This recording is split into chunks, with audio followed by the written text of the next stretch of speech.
Desde os tempos mais antigos, a humanidade registra em textos sagrados e proibidos a convicção de que o mundo como conhecemos não é eterno. As profecias do fim não surgem apenas como ameaças, mas como advertências e revelações sobre o destino final da civilização humana. Entre esses registros, o livro do Apocalipse, o livro de Daniel e o livro de Enoque formam um núcleo profético que descreve, com impressionante convergência, como será o colapso do mundo, quais sinais o antecederão e o que acontecerá após o juízo final. Segundo esses escritos, o fim não ocorre de forma súbita, mas é precedido por um longo período de degeneração moral, espiritual e social. Daniel descreve reinos que se levantam e caem, culminando em um sistema final de poder global, simbolizado por uma besta que concentra autoridade política, militar e econômica. Esse poder não surge apenas como um governo, mas como um sistema que se opõe abertamente à ordem divina,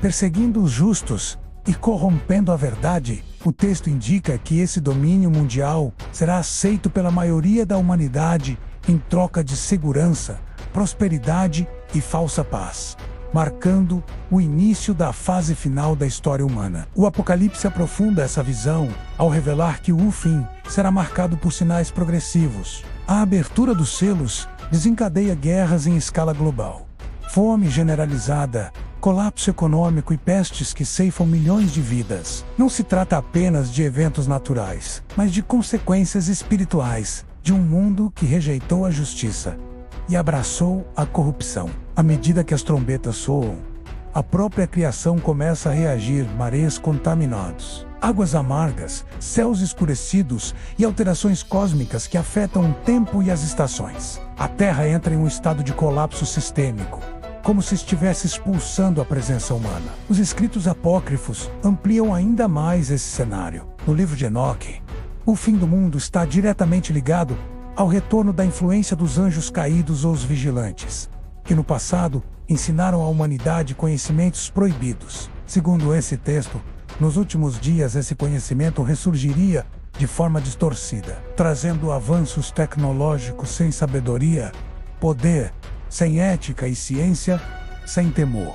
O resultado seria uma humanidade capaz de destruir a si mesma, manipulando forças que não compreende. Enoque descreve sinais nos céus, movimentações anormais dos corpos celestes e uma instabilidade no próprio tecido da realidade. Outro ponto central das profecias é o surgimento de um líder final, descrito como o Anticristo. Ele não aparece inicialmente como um tirano, mas como um salvador global, alguém que promete unir as nações, resolver conflitos históricos e trazer estabilidade. Sua ascensão ocorre em meio ao caos, e sua autoridade é consolidada por meio de enganos, sinais e prodígios. O Apocalipse descreve a imposição de um sistema de controle total, simbolizado pela marca da besta, sem a qual ninguém pode comprar ou vender. Isso representa não apenas um controle econômico, mas uma submissão espiritual e ideológica. À medida que o mundo se aproxima do clímax, as taças da ira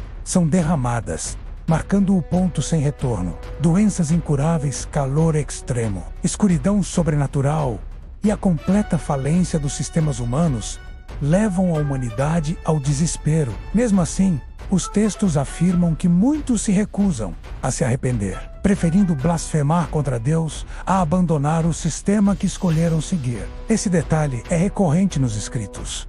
O fim não acontece porque Deus abandona a humanidade, mas porque a humanidade rejeita toda a possibilidade de redenção. O desfecho ocorre com a chamada batalha final, conhecida como Armagedon. Não se trata apenas de um conflito militar, mas de um confronto espiritual e cósmico. As nações se reúnem, os exércitos se alinham, e o mundo parece caminhar para a autodestruição total. É nesse momento que, segundo o Apocalipse, ocorre a intervenção direta de Deus. O Anticristo é derrotado, os sistemas corruptos colapsam e o juízo final se estabelece. Os mortos são julgados, e cada ser humano é confrontado com suas escolhas. Após o juízo, os escritos descrevem não apenas um fim, mas um recomeço. Um novo céu e uma nova terra surgem, livres da corrupção, da morte e do sofrimento. A humanidade é separada entre aqueles que permaneceram fiéis à verdade e aqueles que escolheram o engano. O fim do mundo, portanto, não é apresentado como a aniquilação da existência, mas como a purificação definitiva da criação e o encerramento de um ciclo marcado pela rebelião. Essas profecias, escritas em contextos históricos distintos, convergem em uma mensagem central. O fim será precedido por engano, poder concentrado, decadência moral e sinais que desafiam a lógica humana. O mundo não termina em silêncio, mas em revelação. Tudo o que esteve oculto será exposto. Toda mentira será desmascarada. E toda autoridade humana será confrontada por uma autoridade superior. O fim, segundo os escritos antigos, não é apenas um evento futuro, mas um espelho que revela o estado atual da humanidade e a direção que ela escolheu seguir.